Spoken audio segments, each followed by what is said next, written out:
Alpha and Omega, the first and the last. ప్రియ సహోదరి సహోదరులకు క్రీస్తు నామములో శుభాభివందనాలు తెలియజేస్తూ ఉన్నాను. దేవుని యొక్క మహోన్నతమైన కృపను బట్టి ఈరోజు ఈ క్షణం వరకు దేవుడు మమ్మను మా కుటుంబాలను ఆయన తన రెక్కల నెల భద్రపరిచిన విధానం బట్టి మీరందరూ చేస్తున్న ప్రార్థనా విజ్ఞాపనను బట్టి మేము మా కుటుంబం క్షేమంగానే ఉన్నాము. అదే రీతిగా మీరు కుటుంబాల సమేతంగా క్షేమంగా ఉండాలని, అన్ని విషయాల్లో ఆశీర్వాదకరంగా ఉండాలని ప్రతినిత్యము మీ అందరి కొరకై ప్రభు సన్నిధిలో మేము ప్రార్థిస్తూ ఉన్నాం.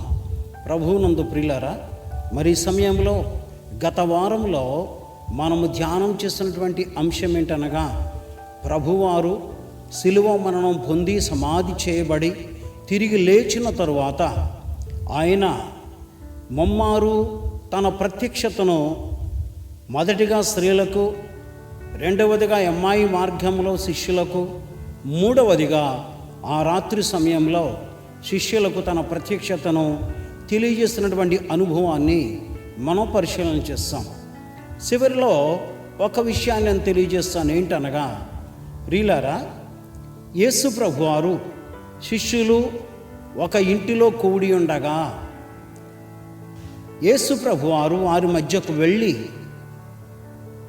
మీకు సమాధానము కలుగునుగా కానీ వారితో పలికినట్లుగా చూస్తూ ఉన్నాం.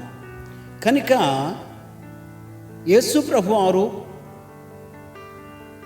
ఆయన శరీరధారిగా ఉంటే, లేక మనవలే శరీరుడిగా ఉంటే, లేక మనవలే ఒక మానవుడిగా ఉంటే, మానవుడు మూయబడినటువంటి ఆ యొక్క తలుపులు మూయబడినటువంటి ఆ గృహంలోనికి యేసు ప్రభువారు ఎలా ప్రవేశించారు అన్నటువంటి విషయాన్ని గత వారం జరిగినటువంటి ప్రోగ్రాంలో నేను చివరిలో తెలియజేసినటువంటి విషయం.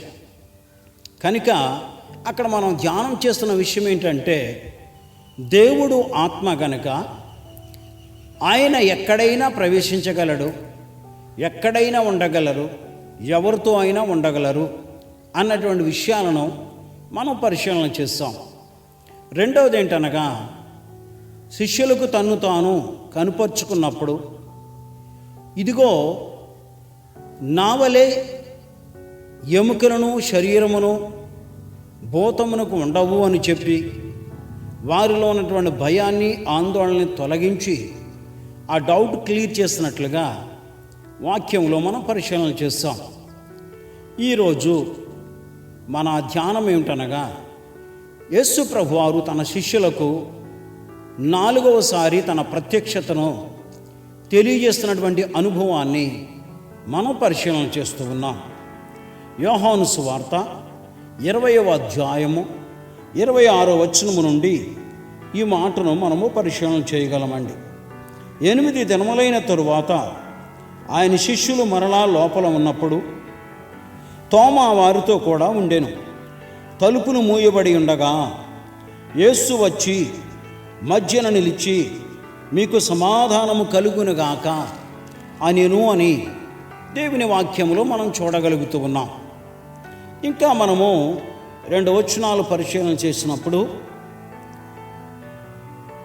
తరువాత తోమాను చూచి, నీ వ్రేలు ఇటు చాచి నా చేతులు చూడుము, నీ చెయ్యి చాచి నా ప్రక్కలో ఉంచి అవిశ్వాసివి కాక విశ్వాసివై ఉండుమనెను అనే వాక్యంలో మనం చూడగలుగుతూ ఉన్నాం. జాగ్రత్తగా గమనం చేద్దామండి. ఈ 4వ ప్రత్యక్షతను కూడా మనం పరిశీలన చేస్తున్నప్పుడు, గత వారంలో మనం మాట్లాడిన ఆ 3 ప్రత్యక్షతల గురించి ఈరోజు నేను మాట్లాడుతున్న 4వ ప్రత్యక్షతకును మధ్యన 8 దినాలు గ్యాప్ ఉన్నట్లుగా మనం చూస్తున్నాం. కనుక 8 దినాలు గడిచిన తర్వాత యేసు ప్రభువారు మరలా శిష్యులందరూ కూడా ఒక ఇంటిలో కూడి ఉన్నప్పుడు ప్రభువారు వారి మధ్యకు వెళ్ళి, తోమా శిష్యులతో పలికినటువంటి మాటకు జవాబునిస్తున్నట్లుగా దేవుని వాక్యములో నుండి మనం చూడగలుగుతూ ఉన్నాం. అండి, మొదటి విషయాన్ని మనం పరిశీలన చేస్తున్నప్పుడు 3వ ప్రత్యక్షతలో తోమా శిష్యులతో కూడా వారి మధ్య లేడు.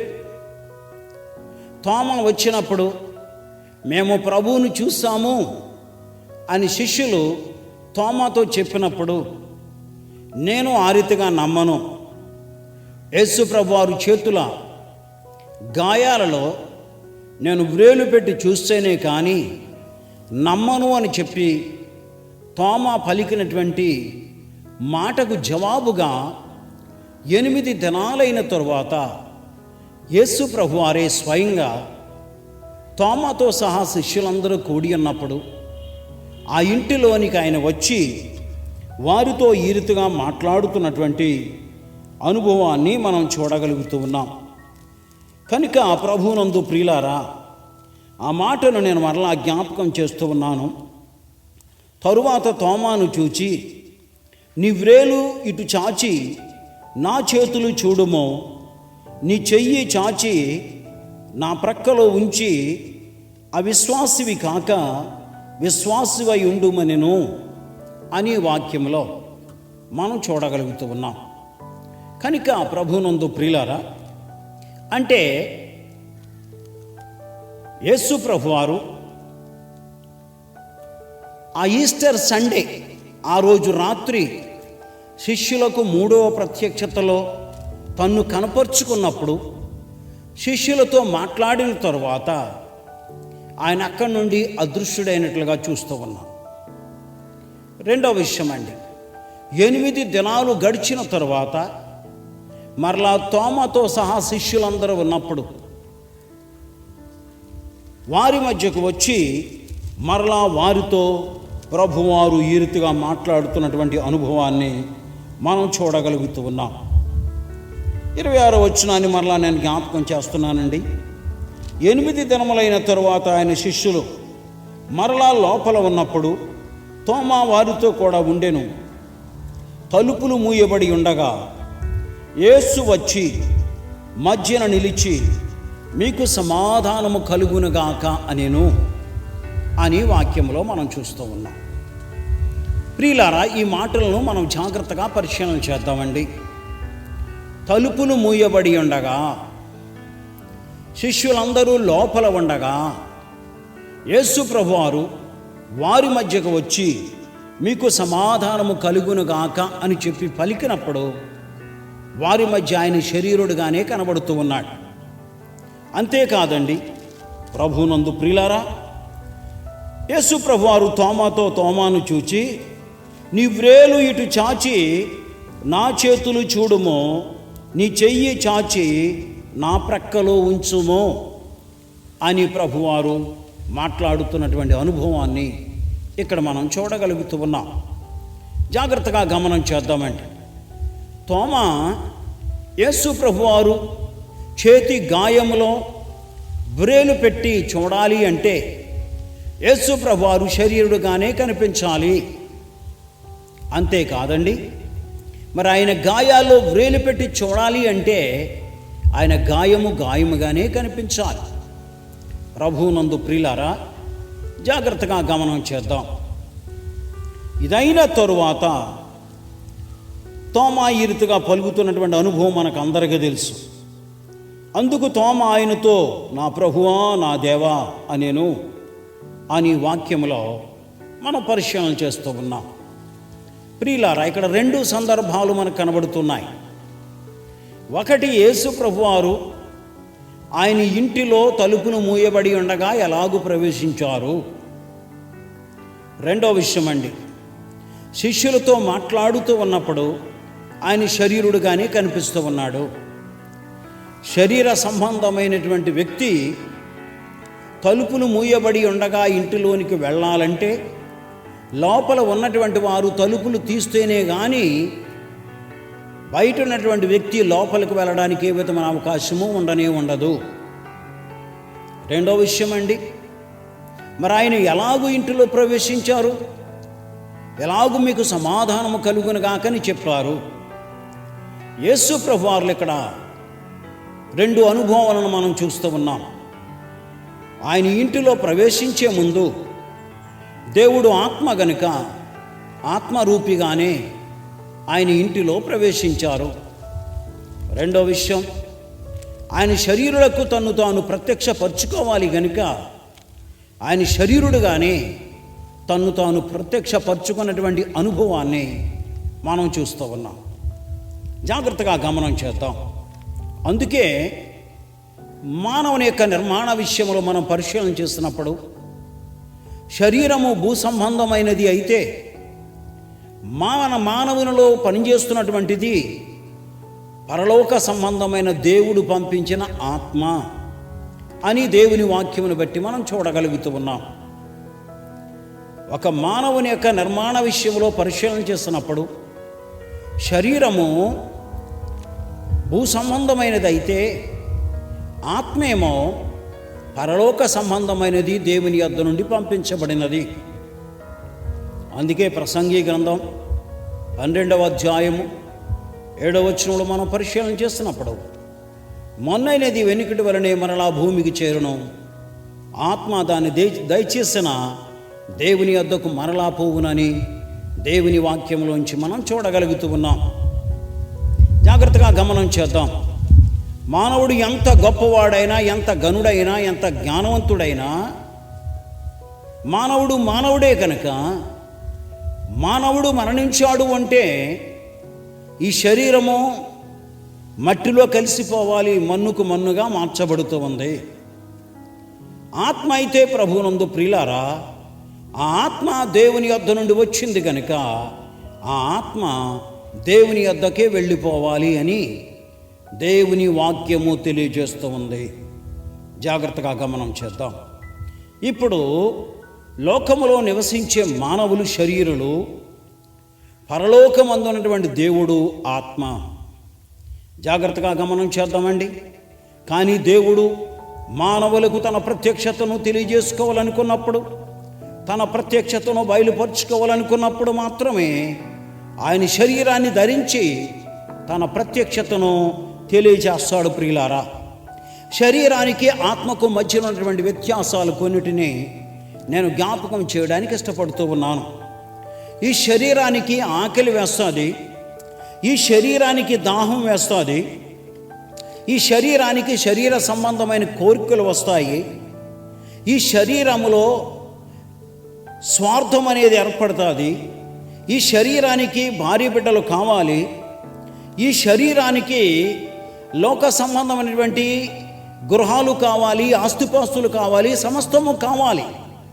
ఇవన్నీ కూడా శరీర సంబంధమైనటువంటి కోరికలు అని మనము పరిశీలన చేస్తూ ఉన్నాం. జాగ్రత్తగా గమనం చేద్దామండి. కనుక ఆత్మ భూ సంబంధమైనది కాదు గనుక, దేవుడు భూ సంబంధమైనటువంటి వాడు కాదు గనుక దేవునికి వీటన్నిటితో సంబంధం లేదండి. జాగ్రత్తగా గమనం చేద్దాం. దేవుడు ఎందుకని మానవ శరీరాన్ని ధరించుకుని లోకానికి వచ్చారు అన్న దానిని గురించి మనం పరిశీలన చేస్తే, మానవుణ్ణి దేవుడు తన స్వరూపంలో తన పోలికలో చేసుకుని ఆ మానవయందు దేవుడు తన ఆత్మను ఉంచాడు గనుక ఆ మానవుని రక్షించుకొనుట కొరకై దేవాది దేవుడే మానవ శరీరాన్ని ధరించుకొని మానవుడిగా ఈ లోకానికి రావలసి వచ్చినట్లుగా దేవుని యొక్క వాక్యంలో నుండి మనం చూడగలుగుతూ ఉన్నాం. జాగ్రత్తగా గమనం చేద్దామండి. కనుక ఈ శరీర విషయంలో మనము ఆలోచన చేస్తున్నప్పుడు గలతీయులకు రాయబడిన పత్రికలో ఈ రీతిగా వ్రాయబడి ఉన్నదండి. ఇంకనూ శరీర సంబంధమైన విషయాల గురించి మనం పరిశీలన చేస్తున్నప్పుడు అక్కడ ఈ రీతిగా కొన్ని విషయాలు దేవుని యొక్క వాక్యములో నుండి మనం పరిశీలన చేద్దాం. గలతీయులకు రాయబడిన పత్రిక 5వ అధ్యాయము 19వ వచనము నుండి, శరీర కార్యములు స్పష్టమై ఉన్నవి, అవేవనగా జారత్వము, అపవిత్రత, కాముకత్వము, విగ్రహారాధన, అభిచారము, ద్వేషములు, కలహములు, మత్సరములు, క్రోధములు, కక్షలు, భేదములు, విమతములు, అసూయలు, మత్తతలు, అల్లరితో కూడిన ఆటపాటలు మొదలైనవివన్నీ కూడా శరీర సంబంధమైనవి అని దేవుని వాక్యములో నుండి మనం చూడగలుగుతూ ఉన్నాం. కనుక ప్రభువునందు ప్రియులారా, శరీర సంబంధమైన వాటిని గురించి ఇంతవరకు మనము పరిశీలన చేశామండి. మరి ఆత్మకు ఏమి కావాలి అన్నటువంటి విషయాన్ని మనము పరిశీలన చేస్తున్నప్పుడు దేవుడు ఆత్మ ఉన్నాడు కనుక మొదటి విషయాన్ని మనం పరిశీలన చేస్తే దేవుడు పరిశుద్ధుడై ఉన్నాడు. శరీరానికి ఆత్మకును ఏ విధమైన సంబంధాలు లేవండి. శరీర సంబంధమైన క్రియలు వేరు, ఆత్మ సంబంధమైన క్రియలు వేరు. ప్రియమైన దేవునికి బిడ్డలారా, ఆత్మ అనగా దేవుడు పరిశుద్ధుడు గనుక ఈ శరీర సంబంధమైనటువంటి విషయాలతో దేవునికి ఏ విధమైనటువంటి సంబంధాలు లేవు అని చెప్పి దేవుని వాక్యమును బట్టి మనము చూడగలుగుతూ ఉన్నాము. జాగ్రత్తగా గమనం చేద్దాం అండి. ఆత్మ సంబంధులైనటువంటి మనుషులు వేటిని కలిగి ఉండాలి అన్నటువంటి విషయాలను మనం పరిశీలన చేసినప్పుడు వారు ఎవరైతే దేవుణ్ణి ప్రేమిస్తారో, దేవుని కొరకు జీవించడానికి ఇష్టపడుతూ ఉంటారో, ఆత్మ సంబంధులుగా జీవించడానికి ఇష్టపడుతూ ఉంటారో వారు వాక్యం ఎడల ఆశ కలిగి ఉండాలి, వాక్యం ఎడల ఆసక్తి కలిగి ఉండాలి. అంతేకాదు వాక్యాన్ని ధ్యానించువారుగా ఉండాలి అని దేవుని వాక్యము తెలియజేస్తూ ఉన్నట్లుగా మనం చూడగలుగుతూ ఉన్నాం. జాగ్రత్తగా గమనం చేద్దాం. కనుక శరీర సంబంధమైన ఆకలి వేరు, ఆత్మ సంబంధమైన ఆకలి వేరు. ఆత్మ సంబంధమైన ఆకలిని గురించి మనము పరిశీలన చేస్తున్నప్పుడు వారు దేవుని వాక్యం ఎడల ఆశ కలిగి ఉంటారు, ఆసక్తి కలిగి ఉంటారు. వాక్యాన్ని ధ్యానించడంలో లేక పరిశీలన చేయడంలో వారు ఆశ కలిగి ఉంటారు. అది ఆత్మ సంబంధమైనటువంటి ఆకలి అని మనం చూడగలుగుతున్నాం. రెండవది, ఆత్మ సంబంధమైనటువంటి దాహము ఏంటనగా నశించిపోతున్నటువంటి ఆత్మల ఎడల వారు దాహము కలిగి ఉంటారు. అయ్యో, ఆ వ్యక్తి నశించిపోతున్నాడు, ఈ వ్యక్తి నశించిపోతున్నాడు. వారు పాపాల్లో జీవిస్తూ లేకపోతే లోక సంబంధమైనటువంటి ఆశలలో, కోరికలలో జీవిస్తూ నశించిపోతున్నారన్నటువంటి దాహము వారిలో ఉంటుంది. ఎలాగు వారిని రక్షించాలి, ఎలాగు వారిని పరిశుద్ధతలోనికి నడిపించాలి, ఎలాగు వారిని పవిత్రులుగా చేయాలి, ఎలాగు వారిని దేవుని యొద్దకు నడిపించాలి అనే దాహము వారిలో ఉంటుంది. ప్రియమైన దేవుని యొక్క బిడ్డలారా, మూడవ విషయము దేవుడు కలిగి ఉండేది ప్రేమ అండి. దేవునిలో ముఖ్యమైన విషయం ఏమిటనగా ప్రేమ. ప్రియమైన దేవుని యొక్క బిడ్డలారా, దేవుడు అందరినీ ప్రేమిస్తాడు. ఆయనను మనం ప్రేమించినా ప్రేమించకపోయినా కూడా దేవుడు మనలను ప్రేమిస్తాడు. దూషించు వారిని దేవుడు ప్రేమిస్తాడు, హింసించు వారిని దేవుడు ప్రేమిస్తాడు. అంతేకాదు ఆయనకు కీడు చేయడానికి ప్రయత్నం చేసే వారిని కూడా దేవుడు ప్రేమించువాడుగా ఉంటూ ఉన్నాడు. దేవుడు ప్రేమై ఉన్నాడు అని చెప్పి దేవుని వాక్యంలో నుండి మనం చూడగలుగుతూ ఉన్నాం. కనుక ప్రియమైన దేవుని యొక్క బిడ్డలారా, అందుచేత ఈ విషయంలో కూడా మనం పరిశీలన చేస్తున్నప్పుడు గలతీయులకు రాయబడిన పత్రికలోనే 5వ అధ్యాయము 22వ వచనం నుండి మనం చూస్తున్నప్పుడు ఆత్మ సంబంధమైనటువంటి వ్యక్తులు ఈ రీతిగా ఉండాలని, లేక ఆత్మ సంబంధమైన వ్యక్తులలో ఇటువంటి లక్షణాలు కలిగి ఉండాలని దేవుని వాక్యం తెలియచేస్తూ ఉన్నట్లుగా వాక్యములో నుండి మనం చూడగలుగుతున్నాం.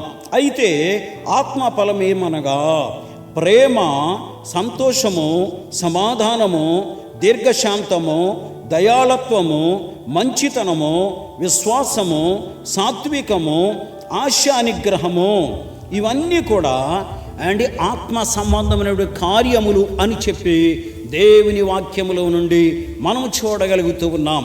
కనుక ప్రియమైన దేవుని యొక్క బిడ్డలారా, యేసు ప్రభువారు పునరుద్ధానుడై లేచి ఆయన తన శిష్యులకు తన ప్రత్యక్షతను తెలియజేసినప్పుడు 4 అనుభవాలు ఈ రోజుతో మనం ధ్యానం చేసి ఉన్నాం.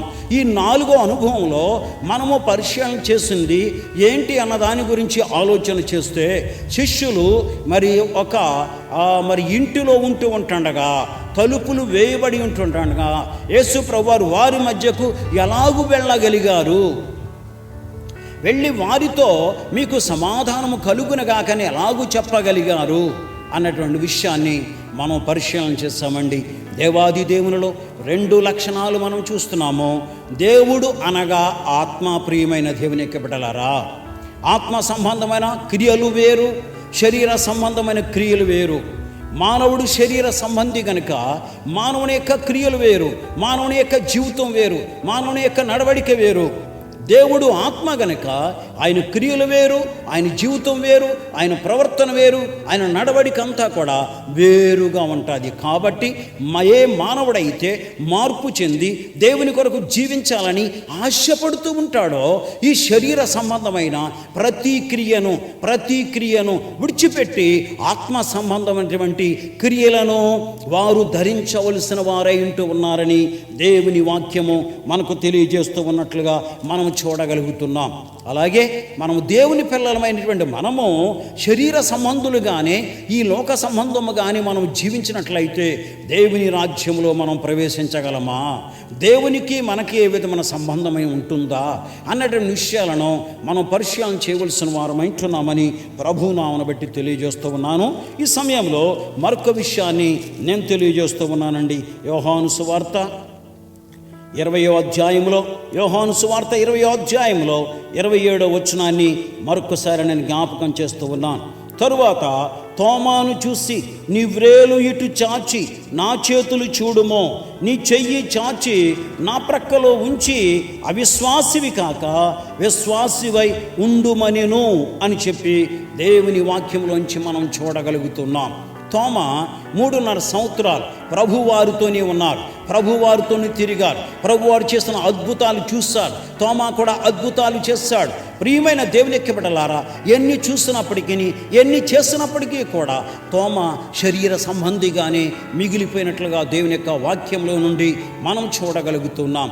అందుకే ప్రభువారు చెప్తూ ఉన్నారు, తోమా నీవు అవిశ్వాసివి కాక విశ్వాసివై ఉండుము అని చెప్పి ప్రభువారు తోమాను హెచ్చరిక చేసినట్లుగా దేవుని యొక్క వాక్యంలోంచి మనం చూడగలుగుతున్నాం. కనుక నా ప్రియ సహోదరి సహోదరులారా, దేవుడు ఆత్మ అయి ఉన్నాడు, ఆయన ఆత్మ స్వరూపి అయి ఉన్నాడు. ఆత్మ కలిగి ఉండేటటువంటి కొన్ని లక్షణముల గురించి మనం పరిశీలన చేస్తాం. శరీర సంబంధులైనటువంటి మనుషులు కలిగి ఉండే కొన్ని లక్షణముల గురించి మనం పరిశీలన చేస్తాం.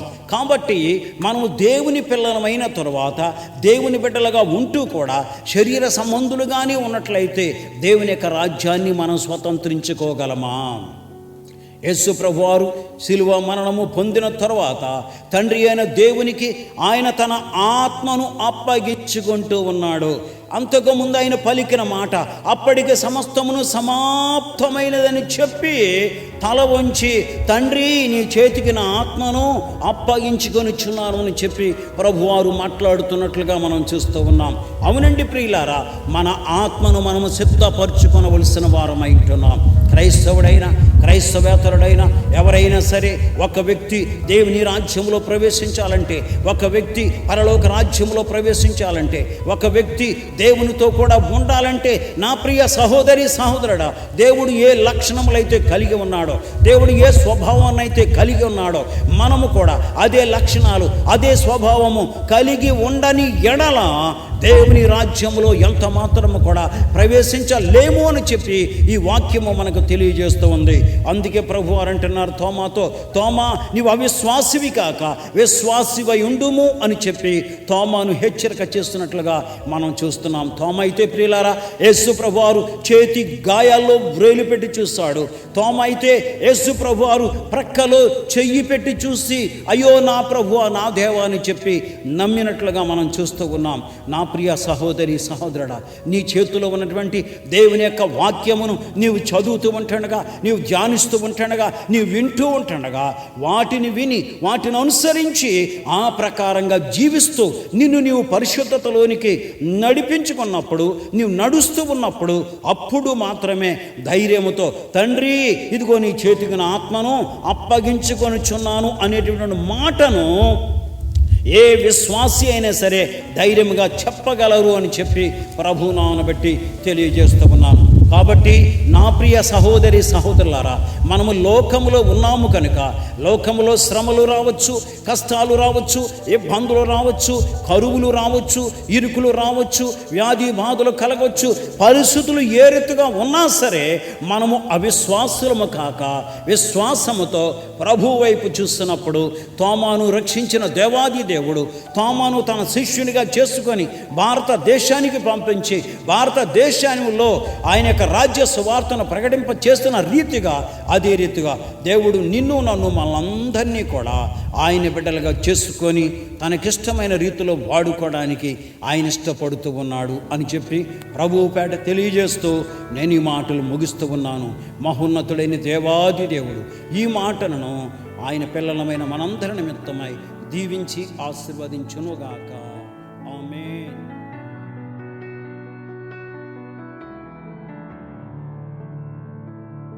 ప్రార్థన. స్తుతులకు పాత్రుడా, మహోన్నతుడా, మహాగణుడా, కృపగల గొప్ప దేవా, మీకు వందనాలు బాబు. మీ యొక్క అపారమైన ప్రేమను బట్టి ఈ ప్రోగ్రాంను వీక్షిస్తున్నటువంటి బిడ్డలందరినీ కూడా మీ చేతులకు అప్పగిస్తున్నాను. అంతేకాదయ్యా, ఈ కరోనా వైరస్ వల్ల మీ సన్నిధికి దూరమై నెమ్మది లేక, శాంతి లేక, సమాధానం లేకున్నటువంటి అనేక మంది బిడ్డలు, వారిని అందరినీ కూడా మీ చేతులకు అప్పగిస్తున్నాను. మీ కృపలతో నింపండి, వారిని ధైర్యపరచండి అయ్యా. వారి ప్రతి అవసరతను కూడా మీ సమృద్ధిలోంచి మీరు తీర్చి మీ బిడ్డలను బట్టి మీ నామానికే మహిమ, ఘనత, ప్రభావాలు తెచ్చుకోమని, ఏ విధమైన వ్యాధులు, బాధలు, శోధన సమస్యలకు గురి కాకుండానట్లు సహాయం చేసి కృప చూపించమని, ఆత్మల గొప్ప కాపురి అని మీ చేతులకే వారినందరినీ అప్పగిస్తూ యేసయ్య నామములో ప్రార్థించి అడుగుచున్నాను మా పరమ తండ్రి. ఆమేన్.